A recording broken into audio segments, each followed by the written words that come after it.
Halo, Assalamualaikum warahmatullahi wabarakatuh. Perkenalkan, nama saya Neni Triana dari Prodi Pendidikan Ekonomi kelas C tahun 2019. Video kali ini saya buat untuk pemenuhan tugas ujian tengah semester mata kuliah Sejarah Pemikiran Ekonomi yang dibina oleh Ibu Revita Yuni, SPD FPD. Adapun materi yang akan saya paparkan pada kesempatan kali ini mengenai teori ekonomi klasik Adam Smith. Sebelum kita membahas mengenai teori ekonomi Adam Smith ini, terlebih dahulu saya akan mengajak teman-teman sekalian untuk mengetahui siapakah Adam Smith. Nah, Adam Smith atau John Adam Smith adalah seorang pemikir besar dan ilmuwan kelahiran Calby, pantai timur Skotlandia dekat Edinburgh, yang lahir pada Juni tahun 1723. Ayahnya juga bernama Adam Smith yang bekerja sebagai pengawas pabean di Great Calby. Walinya juga bernama Adam Smith yang bekerja sebagai kolektor pabean di kota yang sama. Sedangkan sepupunya juga bernama Adam Smith yang juga menjadi pengawas pabean di Alma. Pada usia 14 tahun, Smith masuk ke Glasgow University, kemudian mendapat beasiswa ke Oxford. Kemudian di sana dia belajar mengenai sastra Yunani dan Latin klasik, kemudian sastra Inggris dan Prancis, seni serta filsafat.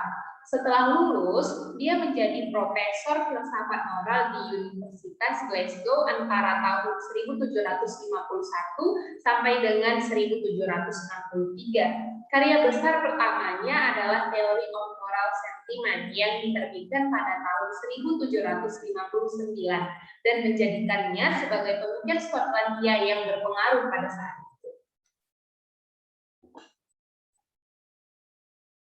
Pada tahun 1764, Smith pergi ke Perancis dalam rangka menjadi seorang tutor bagi anak Charles Toussaint, di mana Charles Toussaint ini merupakan seorang anggota parlemen di Inggris. Dan di sanalah Adam Smith bertemu dengan para pemikir-pemikir besar dari Perancis seperti Voltaire, Turgot, Quesnay, dan lain sebagainya. Sehingga Smith ini mengawali pusat perhatian pemikirannya yang pada dasarnya pada bidang logika dan etika menjadi mengarahkan pemikirannya kepada masalah-masalah ekonomi.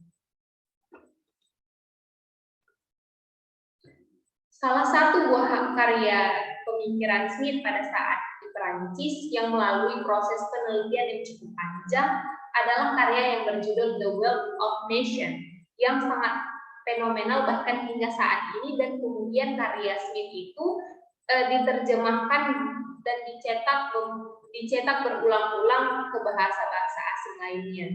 Nah, selain The Wealth of Nations, karya lain dari Smith adalah The Theory of Moral Sentiments yang diterbitkan pada tahun 1759 dan catatan saat menjadi mahasiswa pada tahun 1763 yang berjudul Lectures on Justice, Police, Revenue, and Arms.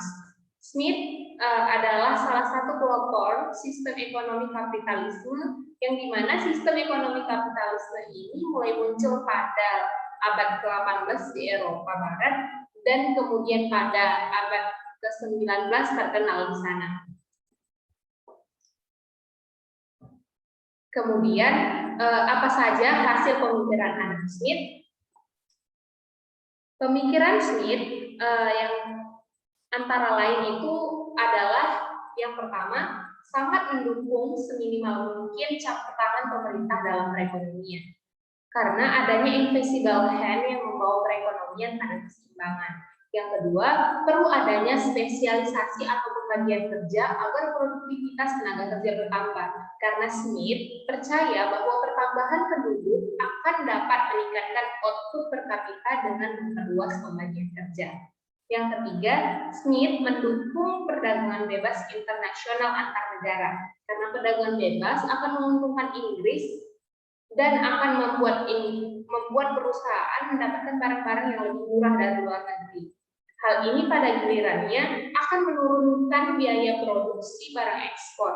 Karena karena Smith menentang proteksi bagi industri. Karena Smith menganggap proteksi ini dapat menimbulkan monopoli, dan monopoli ini merupakan musuh perdagangan bebas karena menghambat perluasan pasar dan menghalangi pertumbuhan ekonomi yang pesat. Kemudian, Smith menolak kekuatan monopoli yang akan merusak pasar. Smith menyukai harga natural atau harga persaingan bebas daripada harga karena adanya monopoli, dan menolak pemberian hak eksklusif bagi perusahaan tertentu. Nah, selanjutnya menetapkan sistem pajak untuk membiayai pengeluaran publik. Smith berpendapat bahwa pajak itu haruslah proporsional karena wajib pajak harus mengetahui tentang pajaknya, dan pajak ditarik pada saat dan cara yang sesuai dengan orang yang membayarnya. Karena pajak terbaik adalah pajak yang paling sedikit membutuhkan biaya pengumpulan. Kemudian perlunya akumulasi kapital dengan melakukan penghematan dan investasi modal sebagai kunci penting bagi pertumbuhan ekonomi. Karena investasi kapital merupakan cara terbaik untuk memperoleh keuntungan sebesar-besarnya dan menciptakan kemakmuran rakyat. Sistem ekonomi yang mengadopsi pemikiran Smith disebut dengan sistem liberalisme karena memberi kebebasan kepada individu dalam melakukan aktivitas ekonomi, dan juga sistem kapitalisme menekankan pentingnya akumulasi modal untuk mencapai pertumbuhan ekonomi dan kesejahteraan. Nah, kemudian materi yang akan saya bahas juga pada video kali ini adalah bagaimana pengaruh pemikiran Smith yang relevan dengan perekonomian Indonesia saat ini. Yang pertama itu adalah terdapatnya Undang-Undang Nomor 5 Tahun 1999 tentang larangan praktek monopoli dan persaingan usaha tidak sehat, di mana pemerintah melarang praktek monopoli agar perusahaan dapat bersaing dengan sehat. Yang kedua, adanya pembagian kerja di tiap perusahaan agar perusahaan dapat bekerja dengan efisien, karena spesialisasi tenaga kerja ini memungkinkan kenaikan produksi sehingga pada akhirnya dapat meningkatkan laba. Yang ketiga, Indonesia sebagai salah satu negara anggota perdagangan bebas di kawasan ASEAN, yaitu AFTA atau ASEAN Free Trade Area, serta MEA atau Masyarakat Ekonomi ASEAN. Indonesia menjadi anggota AFTA pada tahun 1992, yang tujuan Indonesia menjadi anggota AFTA ini adalah merupakan peluang bagi Indonesia untuk melakukan kegiatan ekspor pertanian yang selama ini menjadi produk unggulan Indonesia, serta menjadikan tantangan bagi Indonesia untuk menghasilkan barang yang lebih kompetitif. Kemudian, pada tahun 2015 terbentuklah Masyarakat Ekonomi ASEAN yang merupakan realisasi pasar bebas di Asia Tenggara.